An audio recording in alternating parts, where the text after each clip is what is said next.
In a comfortable Tucson home, puffs of dog hair float by as you watch 3 dogs playfully tussle with each other, 2 of which were born with disabilities. Scattered around are small talismans, gifts from students, statues of the Buddha sitting alongside a cross, a lamp inherited from a father. Student works of art are hung up on the fridge, right next to images of friends and family. This is the home of Travis, a special education teacher. I don't have a dishwasher. I'm looking at this view quite a bit.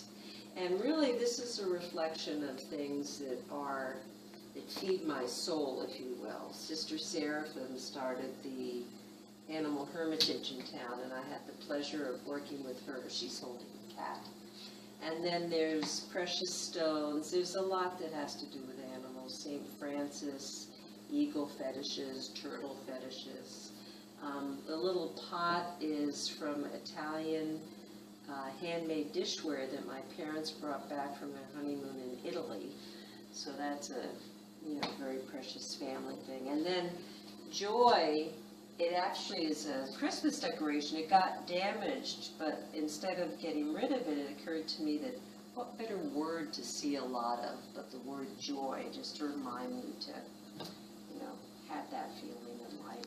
So I think it has, going into this profession, has a lot to do with my brother. Roger was born with what back then they called mental retardation, and he was my favorite sibling. We had a very special connection, and I think that because of that, I've always had the empathy and compassion for students and children like him, and I've always wanted to work with them in a way that would really improve their quality of life and their participation in the community, and also educate the community as to what gifts these very diverse individuals really are, so that people would.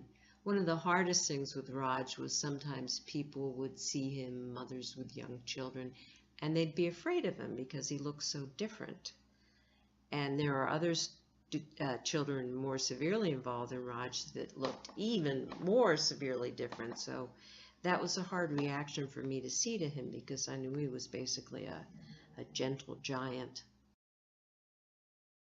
Roger loved singing, absolutely loved singing anything, and loved singing hymns, and was always very entertaining. He had a good voice, no sense of how loud he was. So when Roger sang, the church knew he was there. So I would never say I planned this path for myself. When I moved out here after undergraduate, I kind of floated from jobs. And then I did a short job coordinating Special Olympics track, not that I knew anything about track. And from there I became a paraprofessional in a special ed program up in the foothills. And I think because I worked in that position with the most outstanding special ed teacher I've ever met, I ended up meeting and applying to the master's program for severe and profound disabilities at the U of A, and was accepted and went on from there. But as much as I enjoy working with the students and a lot of the teachers, the bureaucracy in public education, and especially now when I really do believe that as one of our country's oldest institutions, it's really being challenged and questioned by our political leadership. It's tiring. It can be tiring. And especially in states like Arizona, it's literally driving teachers out of the profession. It's hard to feel like you're valued as a profession when you're doing something that takes so much of your energy, some of your own money, and a lot of your time. Because even though everyone thinks, oh, you get the whole summer off, most of us don't get the summer off. You know I'm looking. we have to pick up extra work, or financially it's either tight or just not even plausible. So after 10 years of that, I was ready for a change, and that's when I went to the State Department of Education, working the other side of special education, working with districts and charters to be sure that they were compliant with the guidelines and other requests that they get from or are obligated to from federal law. I was in that position for 6 years and discovered that it was way more political than I realized. I am not a political creature by nature, and I felt too removed from the positive side of working with the children, so I went back into the classroom. The other thing that makes this profession hard about that is if you are also wanting to gradually keep increasing your income, the only way you're really going to be able to do that is you have to get out of the classroom and start to climb the ladder of administration.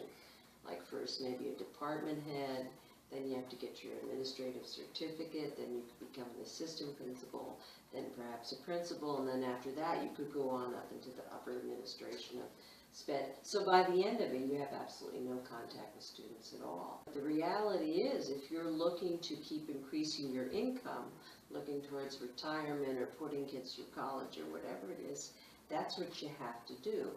So you end up leaving the immediate realm of the students and teachers and all of that. And I think it's a loss for the profession because that happens.